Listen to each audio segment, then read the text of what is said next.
All right. So welcome back, everyone. And yes, after we had to improvise last time because the projector wasn't working, today let's finish up the proof, the security proof of the Kramer-Shoup encryption scheme. And recall we did a few hybrid jumps already. So good.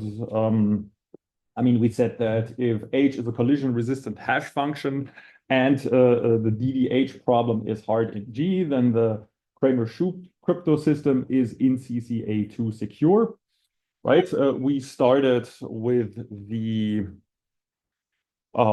real experiment where everything is generated as in the actual Kramer-Shoup encryption scheme.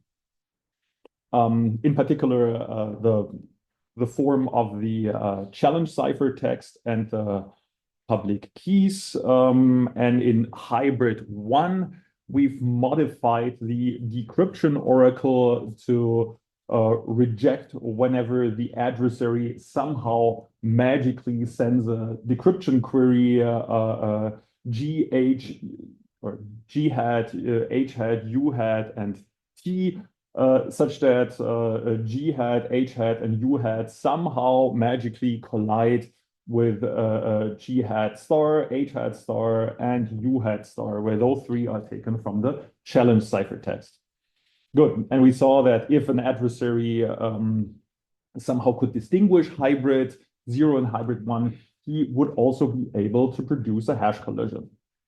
Now, in hybrid 2, we went a step further and said, well, let's change the way we produce our proof T star. Instead of using the randomness R as in the real encryption scheme here, T star like in ENC, computing it like as V times W to the beta star to the R star, we computed it like in the decryption algorithm using these parts of the secret key, right? Y1, Z1, and Y2, and Z2. And we saw due to the correctness of the scheme, those two hybrids are actually identical. And next in hybrid 3, we've just switched these two group generators, G hat star and H hat star, given in the challenge ciphertext, to uniformly random group elements. And we also said, this is an important thing, right? U hat star to be G hat star to the X1, H hat star to the X2 times MB. Good. And we saw that an adversary capable of distinguishing hybrid 2 and hybrid 3 would have to be able to break the DDH problem or to distinguish the DDH problem. And finally, we're now in hybrid 4, right? Actually, our last hybrid, jump in my notes to this. Good. So here, this is the same as hybrid H3, except that now we introduce an additional abort condition for the decryption oracle, and we say that, or we will ask that the decryption oracle rejects if such a, let's say again, our decryption query is C. Let's use blue.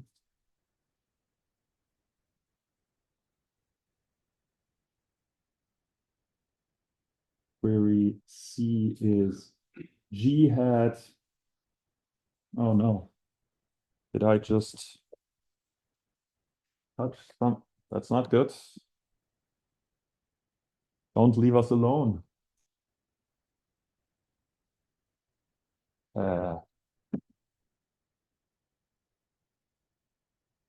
not good.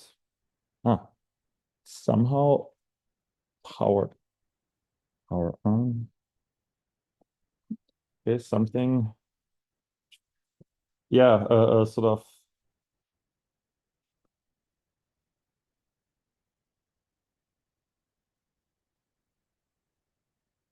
Okay, G hat.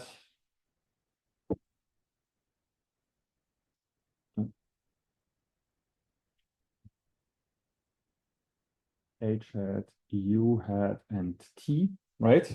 Now, if we take those, right, we can say this is, let's say, G to the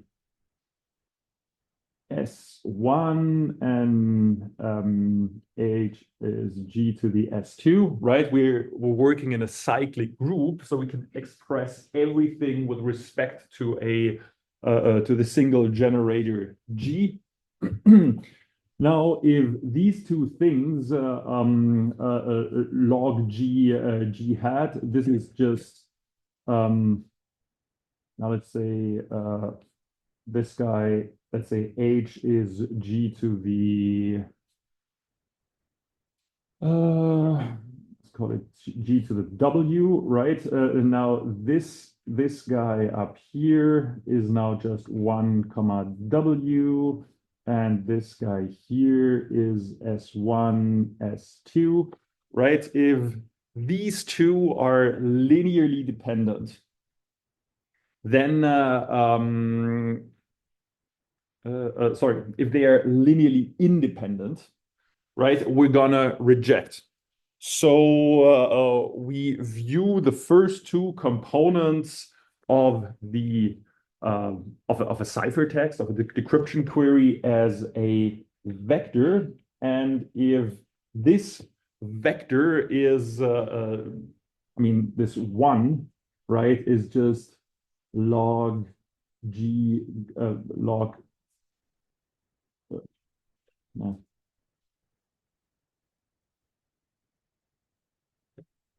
No, it's happening.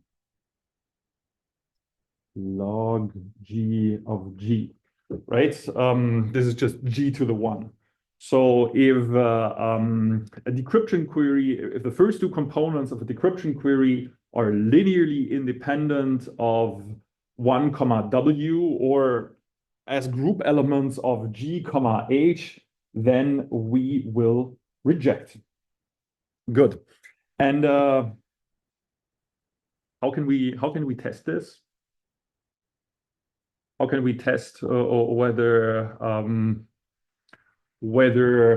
right this will be given as G comma H and this in the form of G hat comma H hat?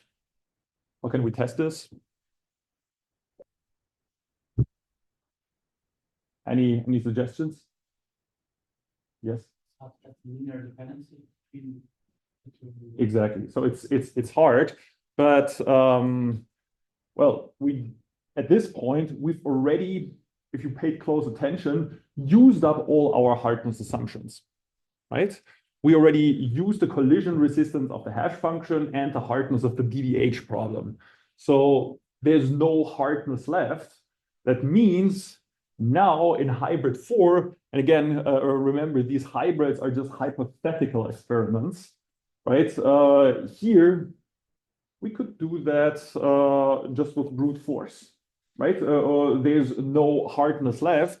Recall, we just want to argue no adversary will be able to distinguish, right? If at some point we make our experiment inefficient, doesn't matter as long as we don't have to deal with any further hardness assumptions anymore. And we don't, right? Or we've already used up the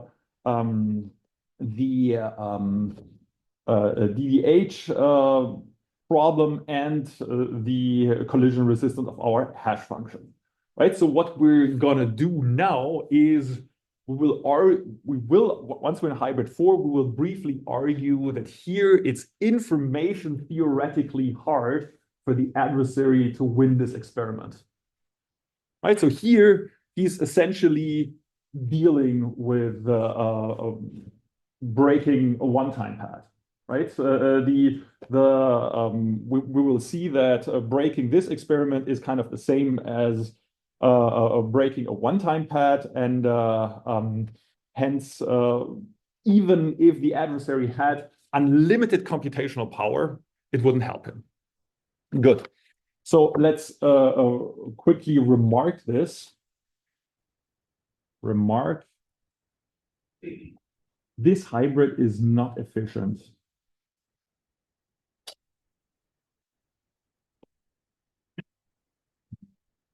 Not efficient.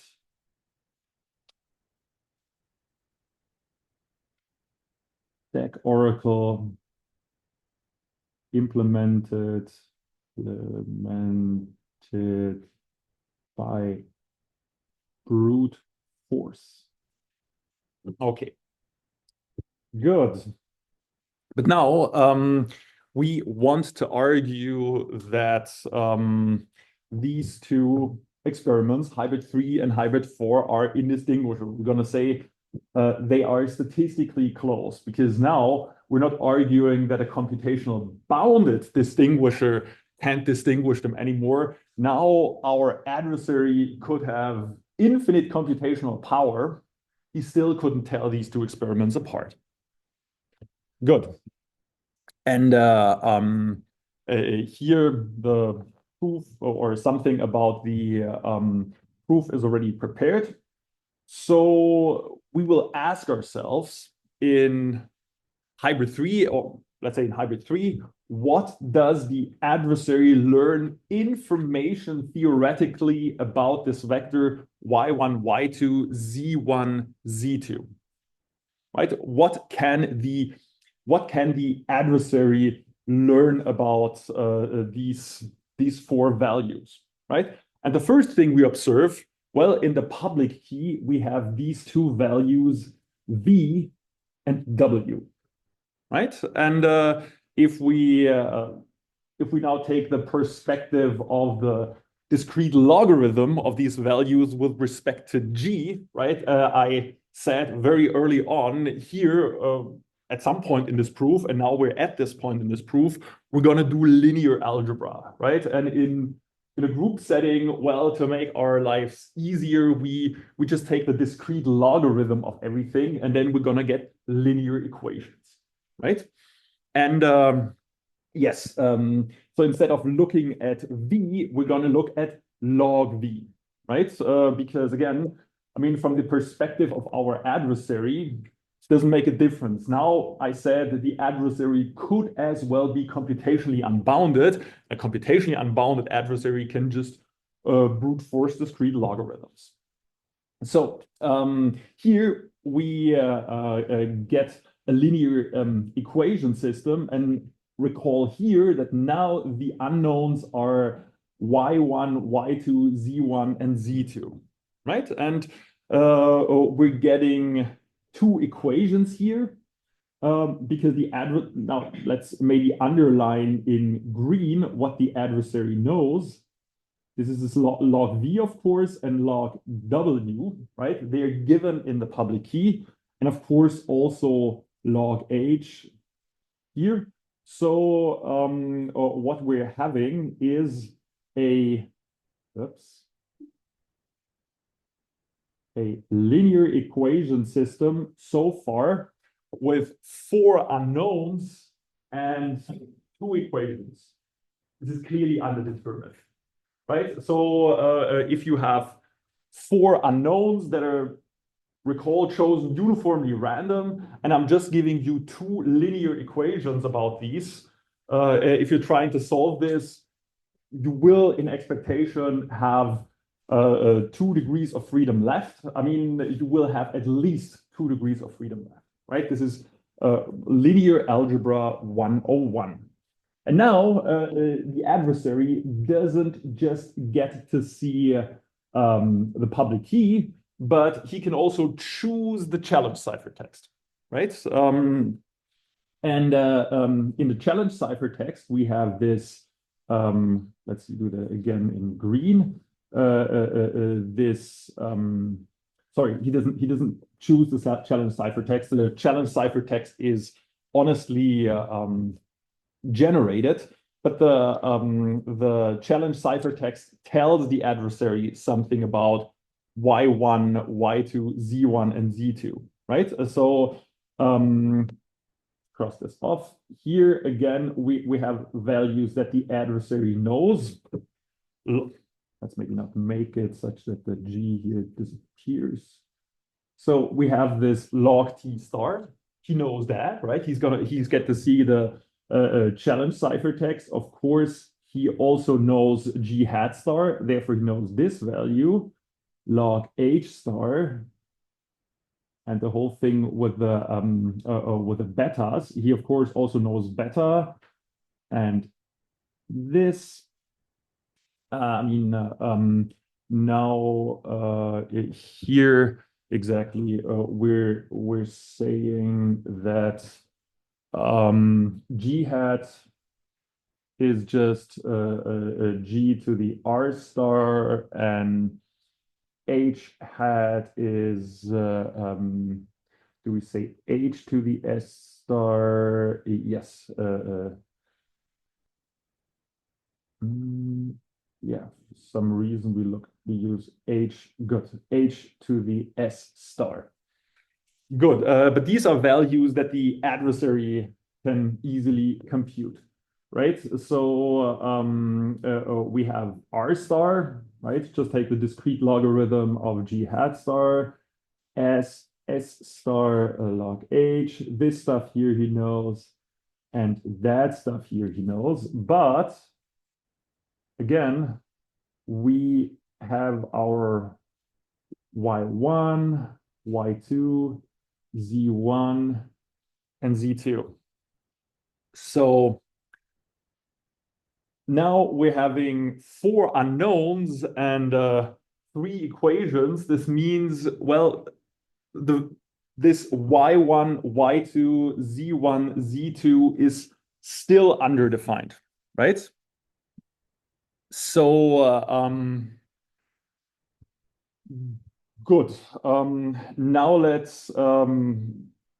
let's assume somehow the adversary manages to send a valid decryption query, right? C, which is G hat, H hat, U hat, T, where we have that G hat is G to the R and H hat is H to the S, but R not equals S. Meaning, right, if we go back here, this log G hat, log G H hat are linearly independent of our 1 comma log G, right? This means log G hat, log G H hat, linearly independent of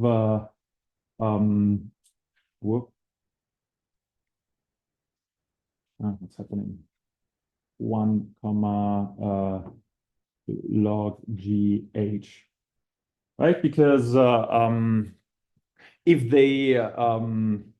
if R is different from S, then those two values need to be linearly independent, or phrased otherwise, if these values are linearly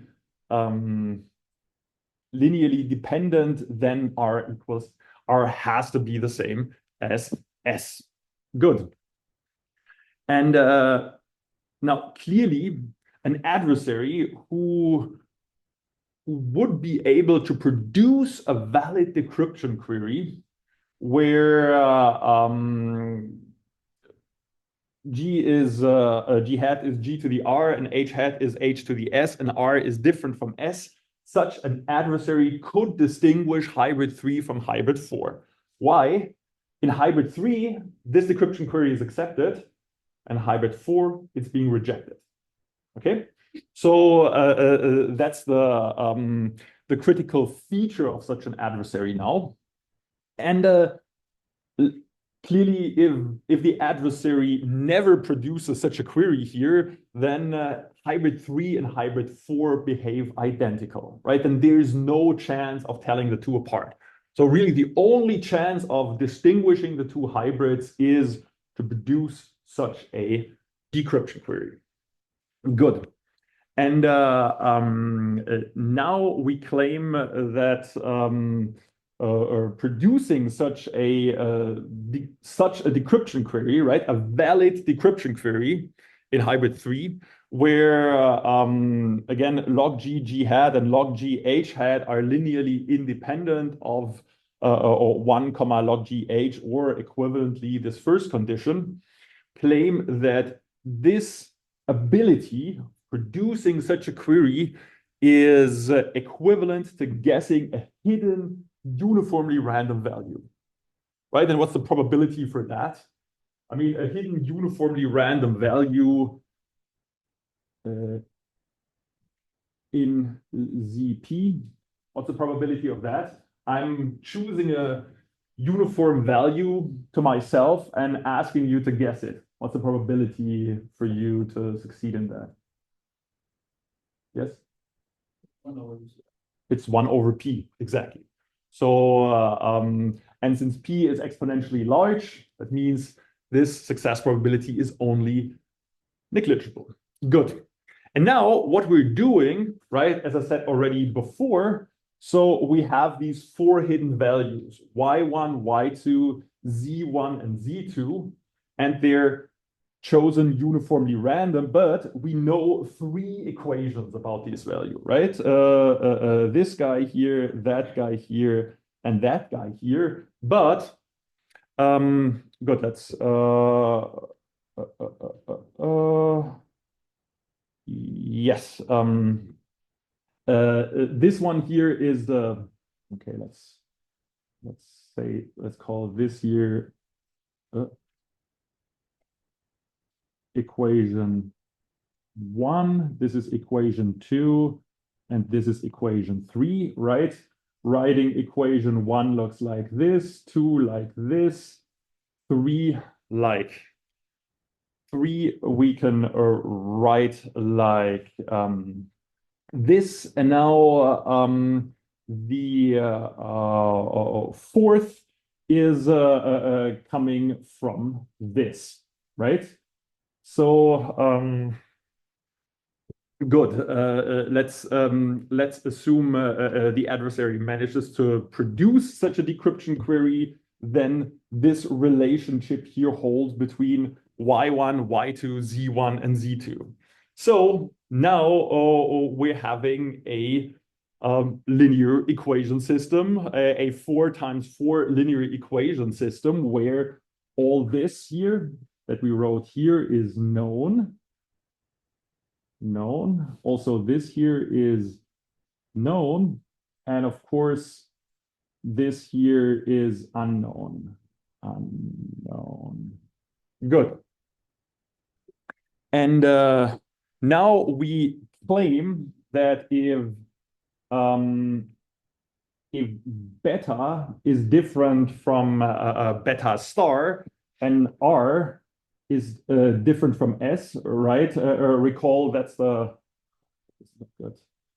this success criterion of our adversary, that he actually manages to produce such a decryption query. Then this equation system has full rank, right? So now bear with me here. The adversary knows the matrix and he knows the vector on the right-hand side, right? So what happens now if this system has full rank? What can we do? Yes? No, it's invertible. Exactly.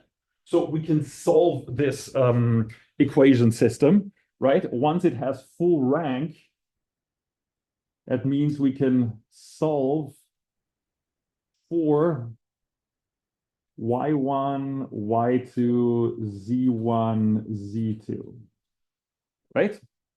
So let's recall that earlier I said the adversary knew 3 equations But now, somehow, just by asking such a decryption query, we get a full rank system. That means he somehow magically knew the entire vector, right? Even though the information that we gave him sort of amounts just to three of these, right? Can be linear equations in the three, but let's say you only get information amounting to three, but somehow all of a sudden you knew all four of them, and so. With this, we will be able to say that an adversary who just asks such a decryption query somehow magically guessed the fourth hidden value. But for that, we know that his advantage is 1 over p. It's just negligible. All right. So we say that we claim that if, well, r equals s, this is just by assumption above, right? And beta different from beta star. Where does this assumption come from? The collision resistance. Exactly. So I'll quickly repeat this. I think this was the jump from hybrid one to sorry, from hybrid one, no, from hybrid 0 to hybrid 1, right? Or where we say we don't allow decryption queries anymore, where G hat, H hat, and U hat collides under the hash function with G hat star, H hat star, and U hat star, right? This thing here we call beta, and this beta star, right? So good. Such collisions don't occur anymore in so C hybrid 1. Good. Okay. But now we have to argue that this equation system has full rank. How are we going to do this? There's a lot of a lot of unknowns in there, right? There's, well, not that many. We have R star, R, S star, and this log G H. What are we going to do? Are we going to show that this system has full rank? Yes? Can we just assume the matrix is allowed to be a bunch of constants? Come again? We just assume the matrix on the left to be just a bunch of constants. And well, when you show the rank, we just the classic linear algebra form. So what's the classic linear algebra tool of showing that something something has some matrix, some square matrix. This is a square matrix. The square matrix has full rank. There are ways to take the determinant. Exactly. So we are gonna compute the determinant of this matrix. And now, finally, if you took linear algebra in your undergrads, it does pay off, right? Let's call this matrix here M. And what is now determinant of M? Write it like this. So 1, 0, let's just write the matrix again, R star R. Here we have log G H. Here we have a 0. So we have S star times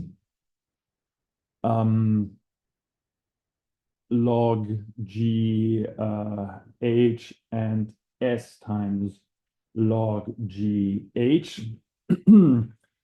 Here we have 0 and here 0 and 1 and is correct. Yes, log GH, log GH. Here we have R star times beta, beta star, pardon me, and here S star beta star times log G. Oh, come on. Log GH. Here finally R times beta and S beta log GH. Great. So what can we first do? Recall that determinants are, well, multilinear in both the rows and the columns, right? Because a determinant of a matrix is same as its transpose. What can we do to slightly simplify this? I mean, look at this column here and look at that column. They're both multiplied by this term log GH. So what you can just do is pull it out of a determinant, right? Determinants are multilinear. So uh,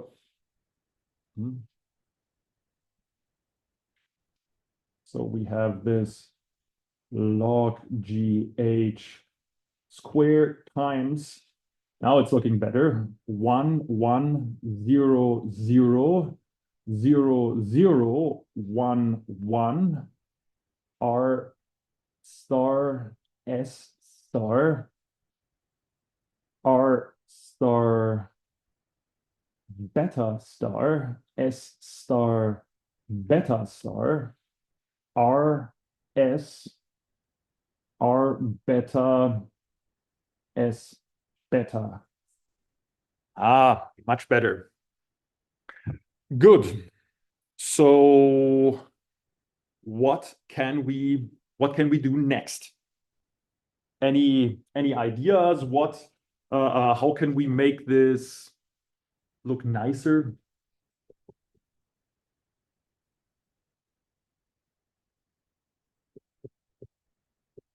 Yes, maybe you. All The bottom two rows look similar. okay. What about the? And the top rows are obviously top two rows also. Yeah, the top two rows are similar. So let's do the following, right?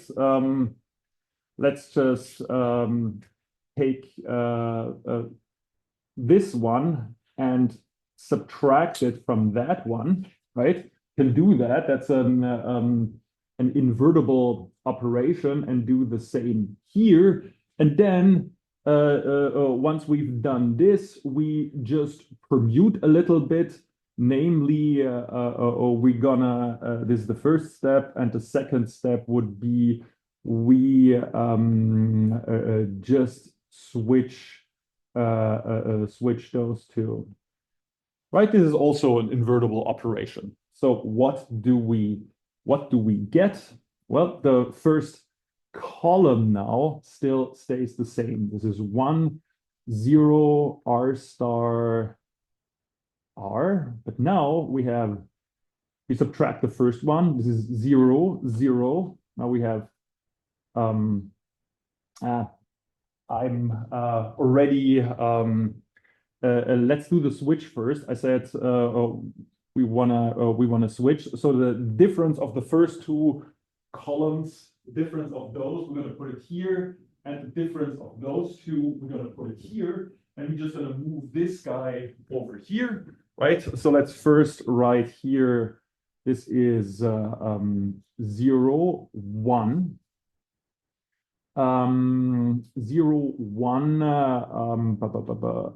R star beta star and R beta, right? And now let's take the difference of the first two, right? So on this guy here, by the way, I've dropped this guy already because we know this guy is non-zero. We just want to say that the determinant is non-zero. So any factor we're taking out that's non-zero, let's just ignore it. Good. So, but now the difference of the first two, here we have 0, 0, and now we have S star minus R star and S minus R. And here the last one is also 0, 0. But now we have beta star times S star minus R star. And here beta, whoops, beta times, no, what happened here? Beta times S minus R. And let's close things here. All right, good. What can we do next?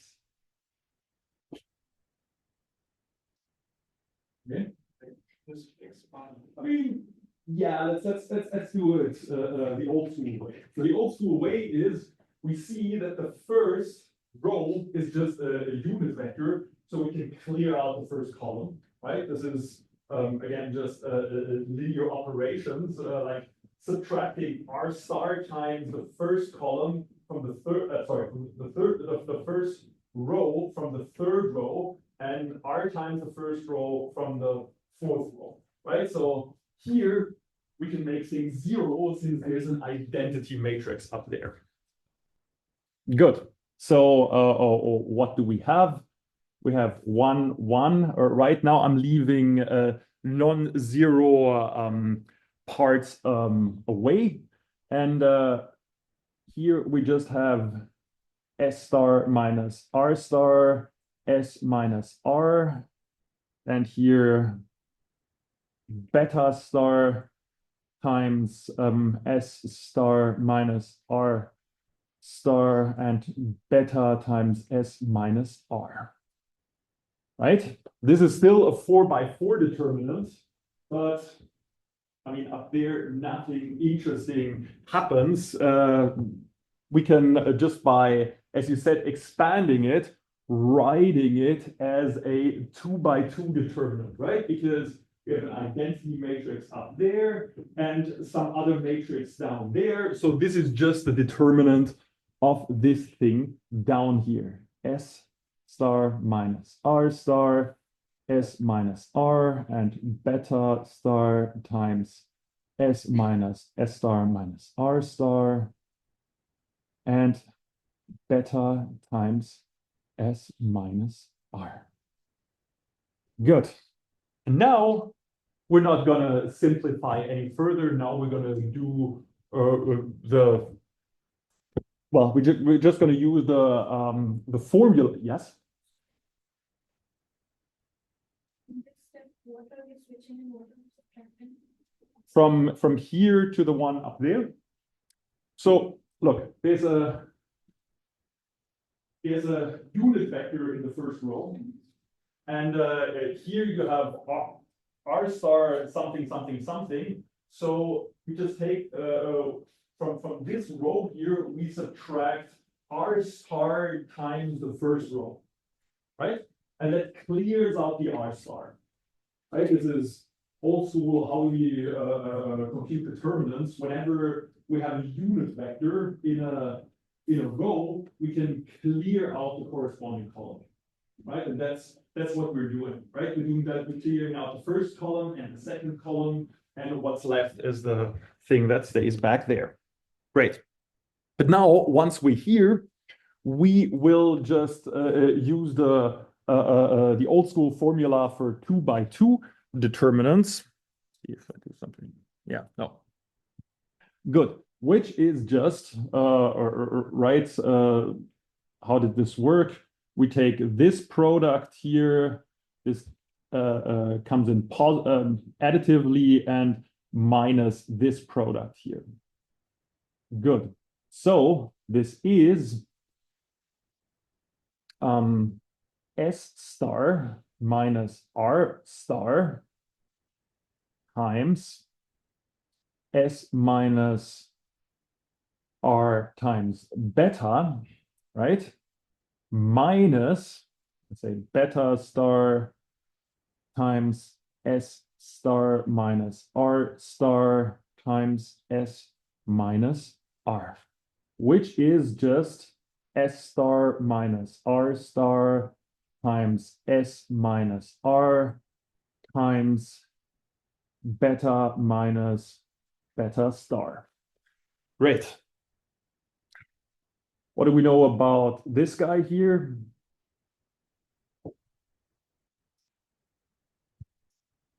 This is non-zero. Non-zero. What do we know about this guy here? We go back 2 slides. Kind of up here. This guy is also non-zero.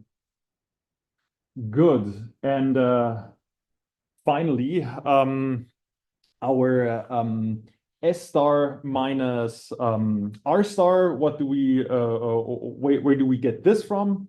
That that those two are non-zero. Well, that for this good. Good. Let's just recall, right? What is our R star? Whoops. This R star is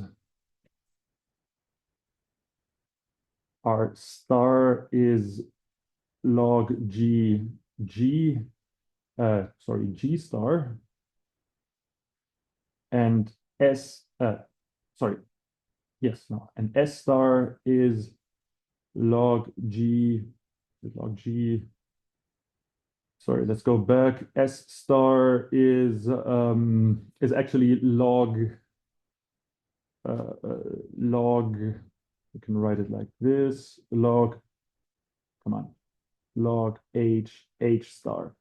What do we know about G star and H star? What did we say about them? Anyone?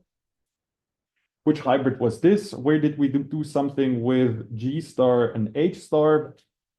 Right, so here we said we good. Might sorry, should this be hat? Sorry, now good. This should be G hat star and H hat star. G star and H star were not defined. They are just chosen uniformly random, right? This was in hybrid 3. G star and H star are chosen uniformly random. So what's the probability that somehow they have the same discrete logarithm? Like what's the probability now that G star the logarithm of G star with respect to G is the same as the logarithm of H star with respect to H? I heard something. Maybe just speak yes. Yes, it's 1 over. I mean, you're choosing 2 uniformly random values. The probability over ZP, the probability that they collide. So we have probability that S star equals R star is again 1 over P as G hat star H hat star chosen uniformly.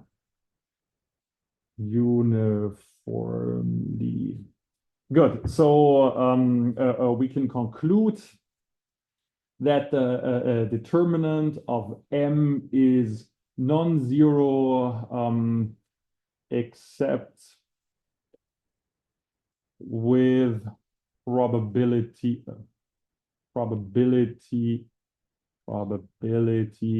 1 over P. Good.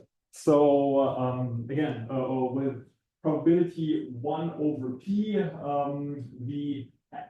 the adversary, the best thing the adversary can do is just guess a field element, right? Because we said that sending a valid decryption query now amounts to guessing an element which is information theoretically hidden from you. Good. Basically now we can conclude the statistical distance or distance right? Statistical distance is just a distinguishing advantage of an unbounded distinguisher. Let's just drop the requirement that a distinguisher is efficient, and or we'll get the statistical distance between H3 and H4 is, well, smaller equal 2 over P, right? So with probability 1 over, except with probability 1 over P, the system has full rank. And if it has full condition that it has full rank, the best thing he can do is guess. So we end up at a statistical distance of 2 over P. Good. And now the very sorry, one thing is missing.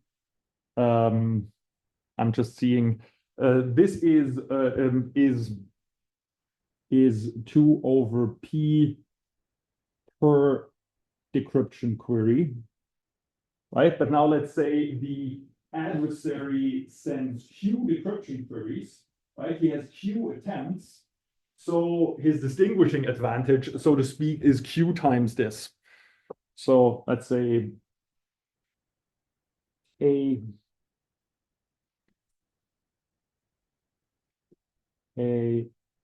makes Q deck queries, and the again stat distance, same as distinguishing advantage, right? Distinguishing advantage is at most Q times 2 over P. But this is, Q is just polynomial, so this is negligible. Great. Now we've determined that distinguishing advantage between, that distinguishing advantage between hybrid 3 and hybrid 4 is at best negligible. Okay, so, but then there's a very last thing we're gonna have to look into. So essentially, now we've determined that the adversary in hybrid 4, the adversary only ever gets to send decryption queries, right? Let's maybe go here. In H4, adversary can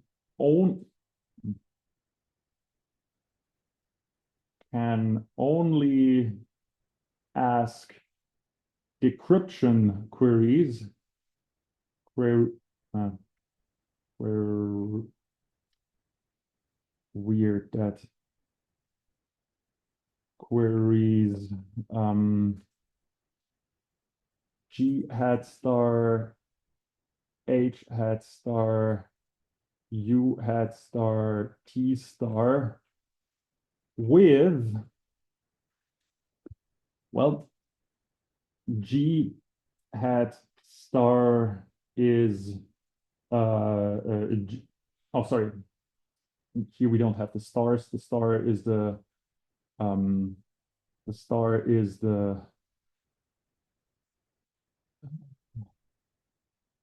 G hat, H hat, U hat, T, where G hat is some G to the alpha, and G hat, and H hat is some H to the alpha, right? So this vector G hat, H hat is linearly dependent with G and H, right? But recall our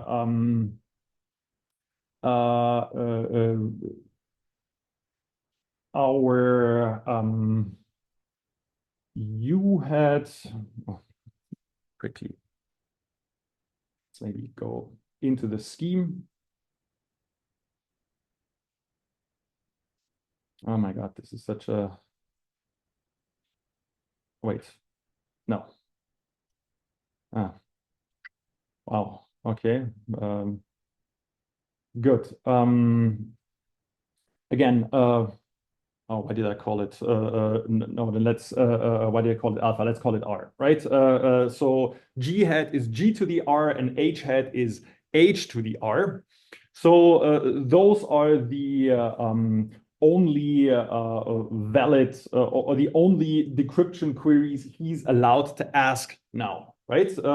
So essentially, we're requiring that whatever he's asking here, this is his decryption queries are kind of the result of an honest encryption, an honest evaluation of the encryption algorithm. Good, but what we did is we have changed the challenge ciphertext such that it is not the product of an honest evaluation of the encryption algorithm, right? So adversary is now restricted to having honest encryptions decrypted, but the challenge ciphertext is not an honest decryption, right? So what happens now, right? Let's see when we look at the challenge ciphertext and look at our U hat. So let's go back to the hybrid. As I said earlier, that this is gonna be important here. So good. So here we said U hat star is G hat star to the X1, H hat star to the X2 times MB. Okay, so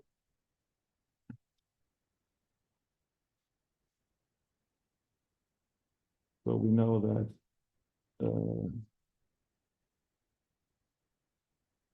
sorry. U hat star is G hat star to the X1, H hat star hat star to the X2 times MB. Good, but recall that the only decryption query, by the way, let's call this again R. This is the correct thing to call this. We call this value R.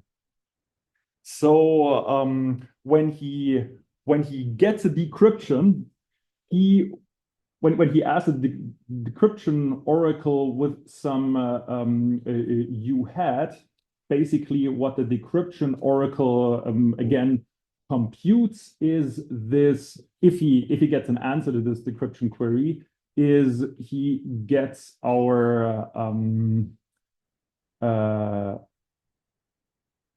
basically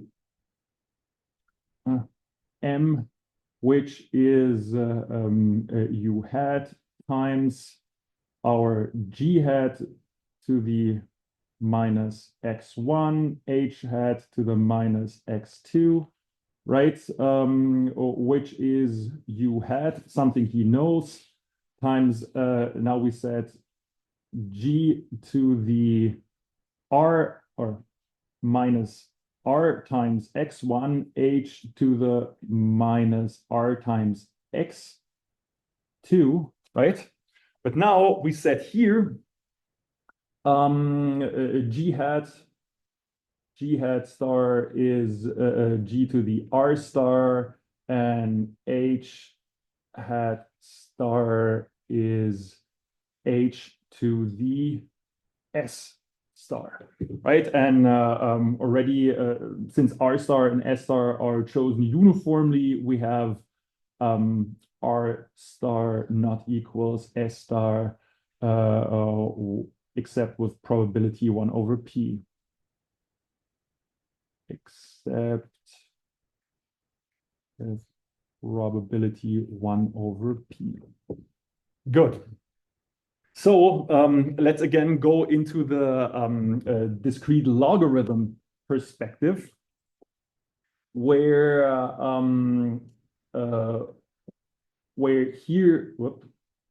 here we have our log u star, right? Basis g is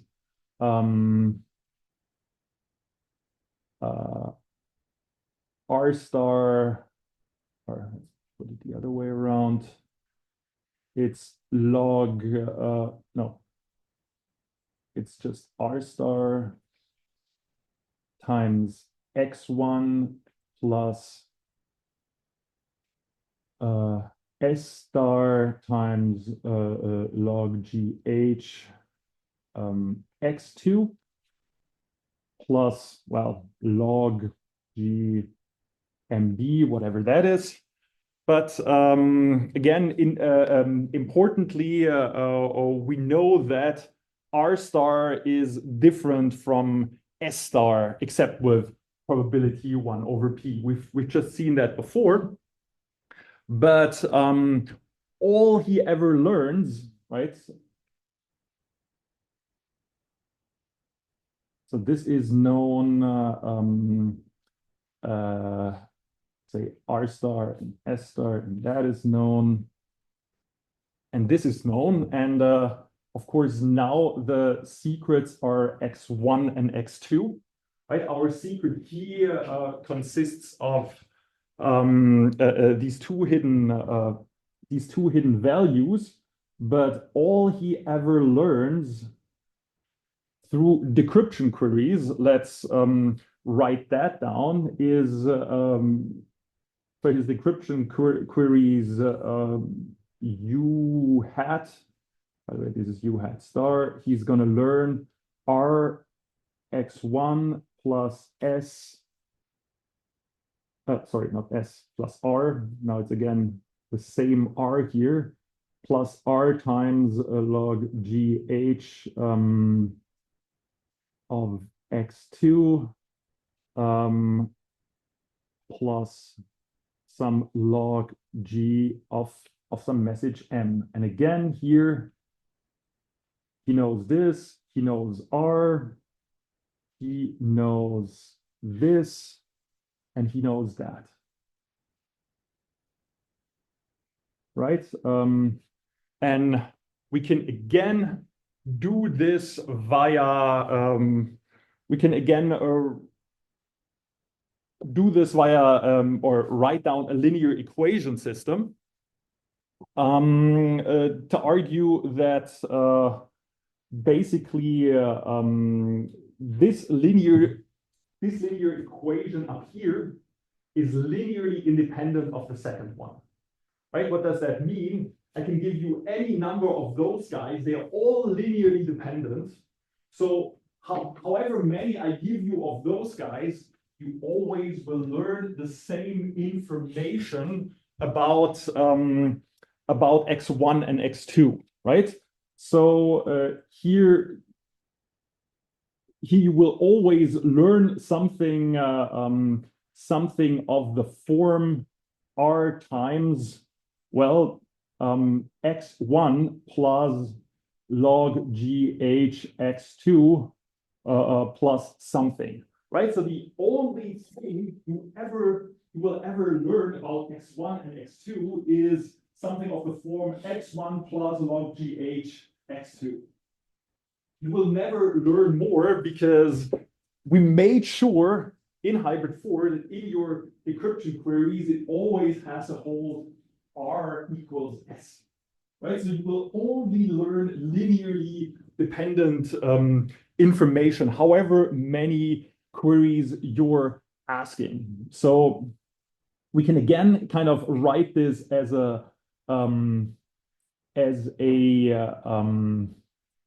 linear equation system, but the upshot is this equation here is linearly independent of all those guys, right? That means here, this value you have here will still, since x1 and x2 are chosen uniformly random, this value will be uniformly random from your view, however many of those guys you've seen.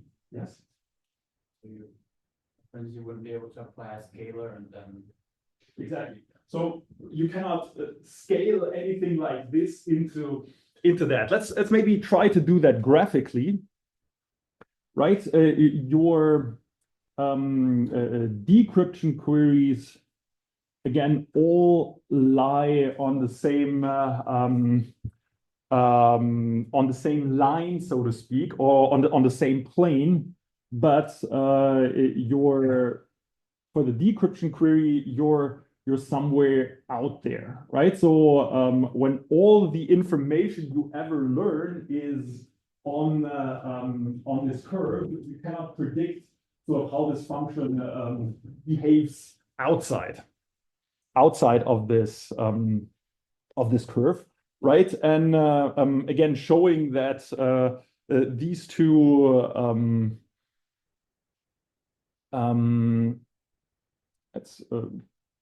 these two values here are linearly independent, we will basically get that S star x1, R star x1 plus S star log GH x2 is uniformly random given x1 plus log GH x2. Right? So essentially think of x1 and x2, they're both uniformly random. And now I'm telling you one expression of the two, right? Because all decryption queries reveal the same amount of information about x1 and x2. All DEC queries reveal the same information about x1, x2, right? Namely this term. But now you're supposed to, well, I'm asking you this other term here. What is this term? Well, since R star and S star are, or R star and S star log G log GH are linearly independent of one log GH, right? This value here is distributed uniformly random from your view, right? How can we argue? I mean, if we really want to do it super formal, but is the high level idea clear now, right? I see one yes, but good. Let's we can make that a tiny bit more formal. Basically, what we're having here, we're having this one log GH, and here we're having R star S star log log GH times x1, x2, right? That's sort of the upper equation is sort of our secret term that we're using to mask the message. Sorry. The second row is our secret term, and the first row is the information that the adversary learns. And let's call this maybe W1, W2, and I'm claiming if X1, X2 is distributed uniformly random, then so is W1, W2, right? And again, the reason is, so X1, X2, uniform, then W1, W2, uniform and independent, also uniform and independent. Right? The reason is again, let's call this matrix here T, right? Our matrix T is invertible. Oh, well, determinant of T is non-zero, right? And what is our determinant of T? That T is just S star times log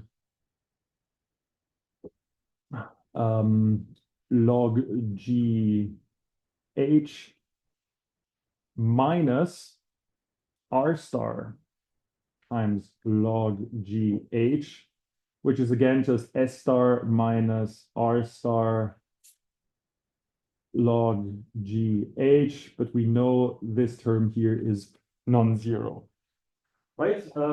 If W1 and W2 are distributed uniformly random and independent, then W1 doesn't tell you anything about W2, right? And given W1, W2 is uniform.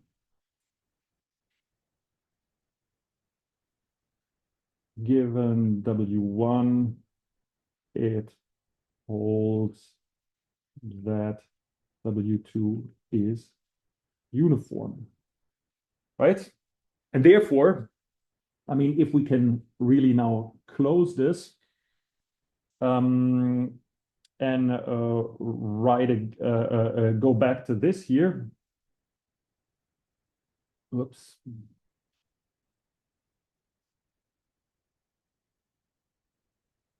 G hat star to the X1 times 8 hat star to the X2 is distributed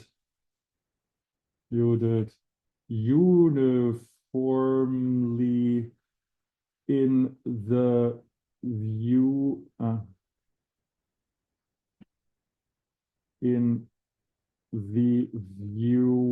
of A, and therefore acts as a one-time pad. Okay, so this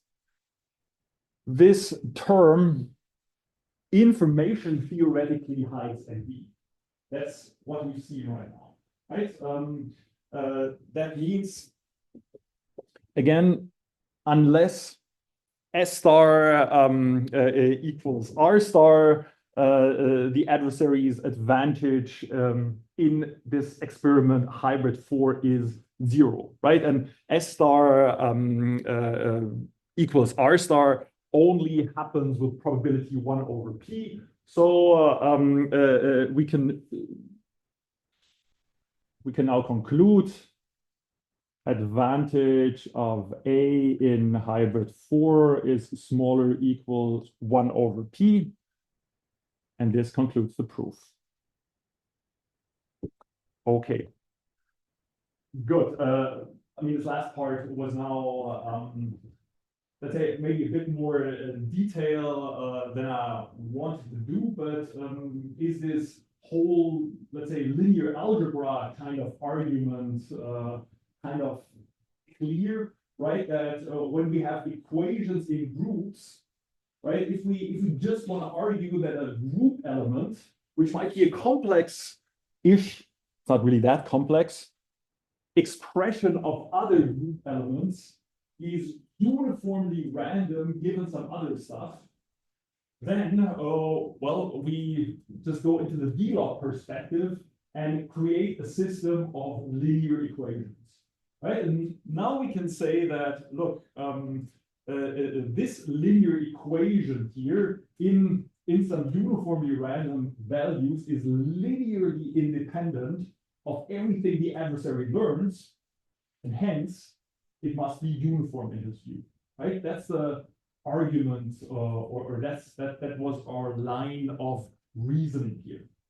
We've taken, let's say, a statement about adversaries and ciphertexts and converted this into linear algebra statements. And as a matter of fact, a whole lot of cryptographic proofs or more advanced cryptographic proofs work like this, right? That we take a, let's say, a statement, natural statement about, or some statement about encryption scheme, about the security of an encryption scheme, and use up our cryptographic hardness assumptions, right, like collision resistance and hardness of DDH.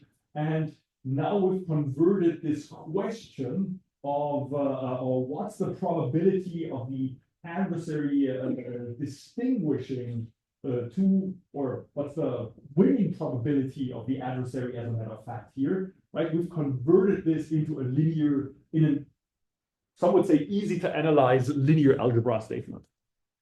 Yes, question.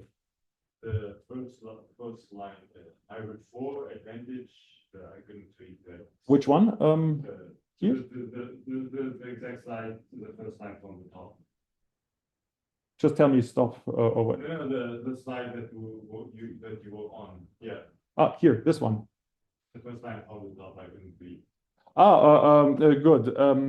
In H4, the adversary can only ask decryption queries G hat, H hat, U hat, T with this. Good. But good. So, okay, we only have 15 minutes left. This was more complex in the end, or I went into way more details than I originally planned to, but what's happening here? Okay.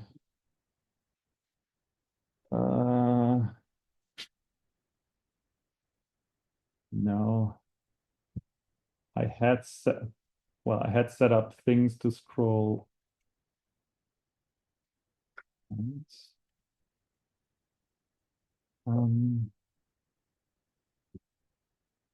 To scroll sideways.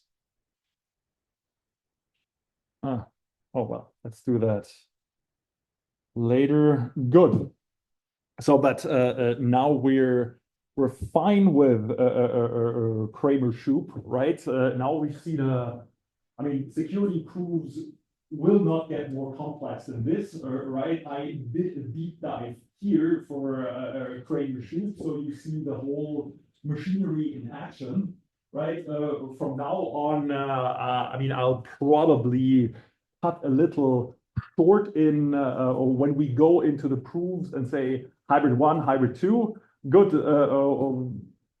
This indistinguishability of these hybrids follows from that assumptions, fill in the blanks, right? This is how we're going to go from now on. So, I mean, in the remaining time,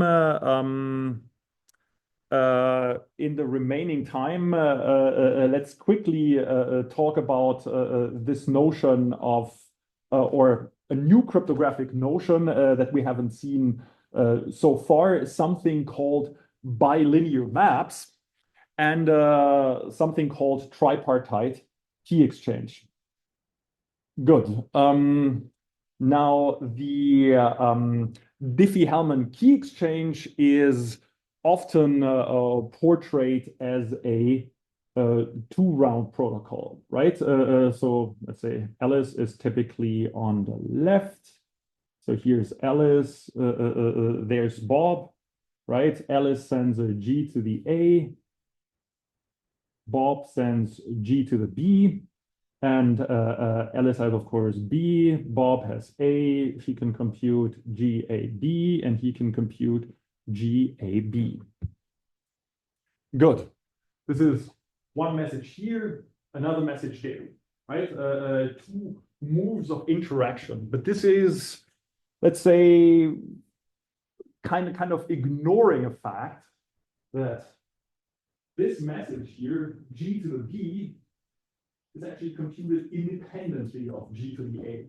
So if we look at this in a slightly more fine-grained way, right? We could say an Alice, A, B, she sends G to the A, Bob sends his G to the B. Let's maybe make this a little bit more up here. And let's make G to the B up here. Whoops. G to the B. Then these two messages can be exchanged simultaneously, right? Bob doesn't have to wait for Alice to send her G to the A. So there really isn't this kind of delay that Bob needs to wait for Alice to send G to the A before he can send G to the B. Right? They can just simultaneously and non-interactively exchange these guys and or G to the A and G to the B and compute G to the A B, right? And this is called a non-interactive key exchange. In the sense that, again, Alice and Bob don't have to wait for one another, right? Non-interactive meaning the two messages don't depend on one another. Of course, we have to send some information, right? G to A and G to B go over there, but these two messages are computed independently. And yes. But do we need to first agree on the generator? That's a very good question. In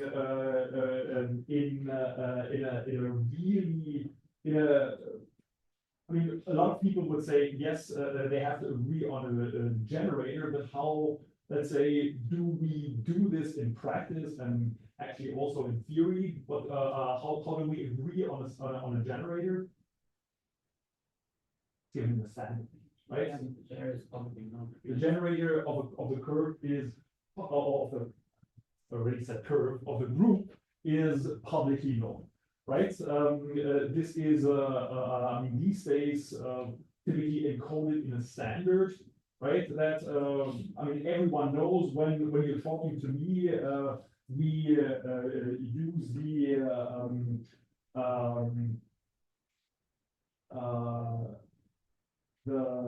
ECDSA 25519 or the elliptic curve 25519 standard. When you want to talk to me, then you know precisely which generator you have to use. Right? So in theory, we just say, look, we're not just having a group, there's sort of an infinite family of groups. So for each security parameter we want to choose, there's a group explicitly represented by some generator. Right? I mean, one might agree, or some people say this is a dangerous thing to do, but here in this Diffie-Hellman key exchange, typically we require that all randomness comes from A and B, right? Through the random choice of these exponents, lowercase a and lowercase b. This is the entire randomness that goes into the system, whereas the generator G can be fixed and publicly, and it is of course publicly known, but it can be a fixed generator. But this is an important point. I have a colleague who kind of disagrees on that, and there are sometimes some concerns that. So does anyone know what the concerns are when we're using a fixed generator that was maybe chosen by the They have backdoor. some people have concerns that there might be a backdoor, that certain groups might have generators such that computing a discrete logarithm with respect to this generator is a lot easier than computing it with respect to a randomly chosen one. Good. So anyone having an idea how this is typically resolved in practice? How can we still have a non-interactive key exchange without using a fixed generator? This is maybe I'm already looking ahead, but this is a very good question, and the correct answer. We could have a hash function, right, or which takes any string and maps into our group, right? For this, we need a so-called dense group, or a group into which we can actually efficiently hash, but a lot of such groups exist. And what Alice and Bob would now do is just say, our generator G is now the hash of, let's say, identity of Alice and identity of Bob, right? And Bob can do the same. If he wants to talk to Alice, is the hash of it A and it B. And now this generator is not under control of the end state, right? It's depending on how good this hash function is. If the hash function is a random oracle, then this is a uniformly chosen generator. Question? Yeah, like now I'm confused. Is the hash function wasn't hash function does use all the ASCII characters, like output of the S hash function shouldn't has to be numbers, right? No, I mean hash function is just again something that takes something long typically and outputs something shorter. That's a hash function. Here you take a very long string, your IP address, right? However you want to characterize Alice, and you output a group element, which is just 256 bits, 55. Yeah, but group element is a number, right? No, can be. It's. I mean, there are groups that are not. I mean, everything is a number, right? You can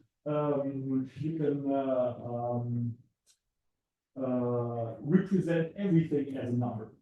So yeah, ASCII characters are numbers between 0 and how many bits does it have? 16 or whatever. You get the point, right? Everything can be represented as a number, and there's groups that are different from let's say the multiplicative groups of finite fields. But 5 minutes left. Good, but this is actually not the point I was I'm going at here. The question is, right, this non-interactive key exchange thing works really cool when we have two parties. What if we have three? What are we going to do if we have Alice, Bob, and Charlie? How would we do this? Right, let's see. Good. What if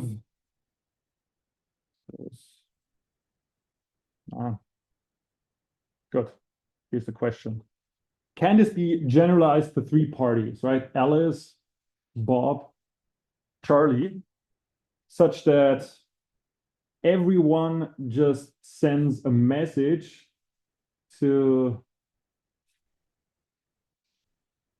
the others, a single message without interaction, right? I'm just shooting off let's say I'm Bob, I'm shooting off a message to Alice and Charlie, and the other two do the same thing. We don't interact with one another. What about this Diffie-Hellman protocol? Does this, yes. What would you do? I mean, just complexity-wise, you would have a squared amount of communications. So, But call that, or what I want is a non-interactive key exchange, right? Or where really we're just shooting off messages and we can kind of derive the key, right? Which we can derive, but the three parties can derive, but no one else. Yes? We do it in order, so gives a Alice gives a key to Bob. Let's try it with the element, no?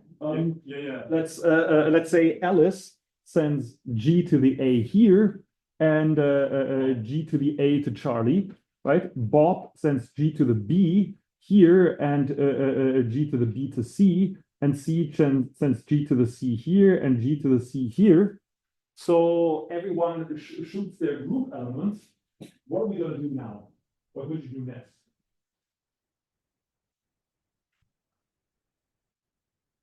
So how do we derive a common key for these three parties? It's a common key, right? Sorry.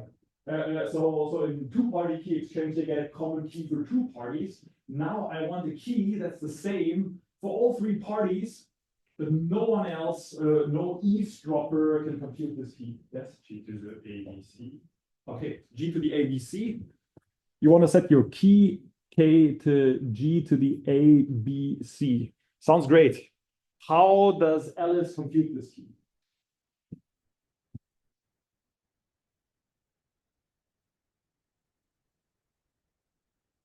Yes? She should have a chance to do it. She should? She shouldn't have a chance to compute. Why not? Because she knows lowercase a, because Yes. it's her private key. Yes. And the way she derived G to the AB was taking G to the B and creating this to say. Yeah. But this does no longer work, including also Charlie. So your first sentence, what you said, this shouldn't work, right? Captures everything. If Alice could, well, let's say if Charlie could compute G to the ABC, right? Then, well, he knows what C is, so he can multiply by C inverse in the exponent. That means he can get G to the AB.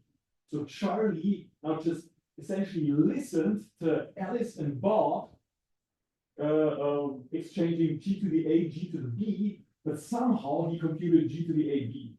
This would be such, if this was possible, Charlie could break the Diffie-Hellman key exchange between Alice and Bob.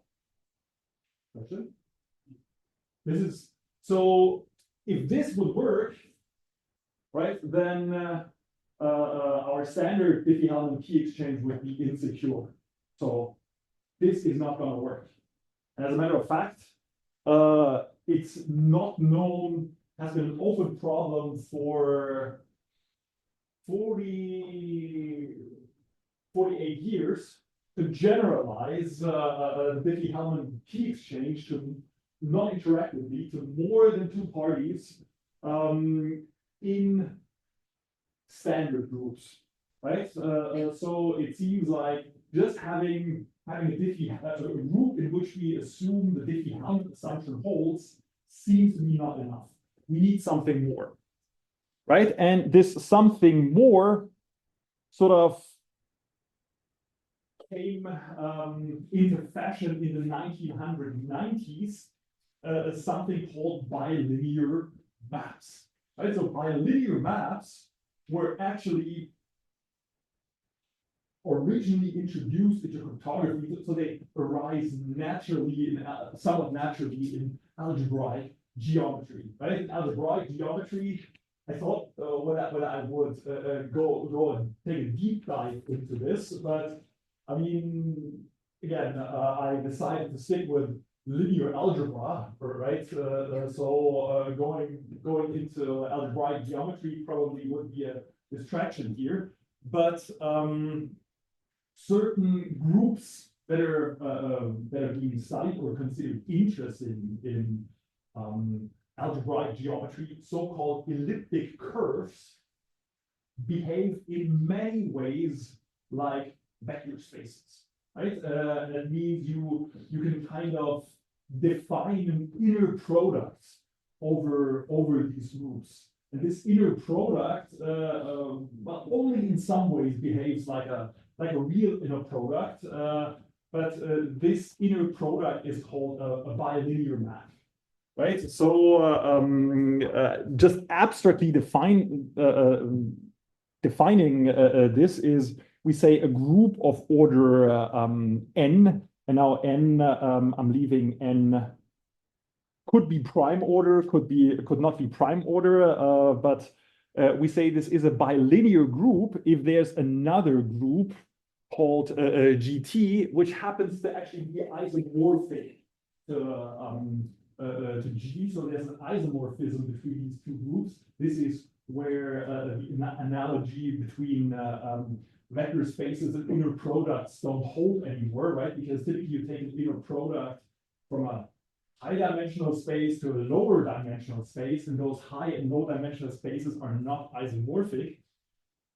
And this map E from G times G to GT, such that the following holds. And this map is typically called a bilinear pairing. So we don't call this inner product, but rather bilinear pairing or just pairing.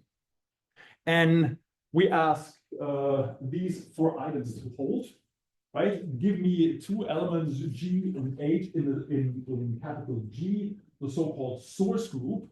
Then it holds that E of G and H is the same as E of H and G. So it's symmetric, right? Our bilinear map is symmetric in that we can swap the two arguments. Good. The second requirement is it holds for all G, H, and F that E of G times H, comma F is the same as E of G, comma F times E of H, comma F. Means it's linear in the first argument, right? E is linear in the first argument. But why is it called bilinear? So I require that it's linear in the first argument. Why do we call it bilinear? Look at the first bullet. Yes? Just from use both of the arguments, and now we have the same property for. Exactly. So we have it also has to be linear in the second argument, right? Because the first bullet says we can switch first and second argument, so we're linear in both arguments.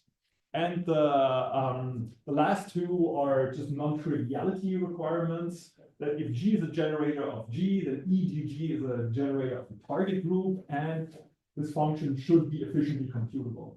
Pretty useless to us if it's not efficiently computable. So this is a bilinear group, but I'm actually really over with time now. Maybe one last thing. These bilinear maps in the study of in cryptography, they first appeared in the mid-90s as a tool for cryptanalysis. Right? They were invented to break certain hardness assumptions in certain group candidates, right? But what we're going to see next time is that these things can actually be super useful to actually build crypto, right? To do things that seem almost magic. But last note, please. So there's no lecture next week. So both myself and Jesko are traveling to a conference. So that means we will resume on the on the 9th. Right? Next lecture is on the 9th of December. I will also still post this on the website so that no one comes here by chance. Right? Thank you.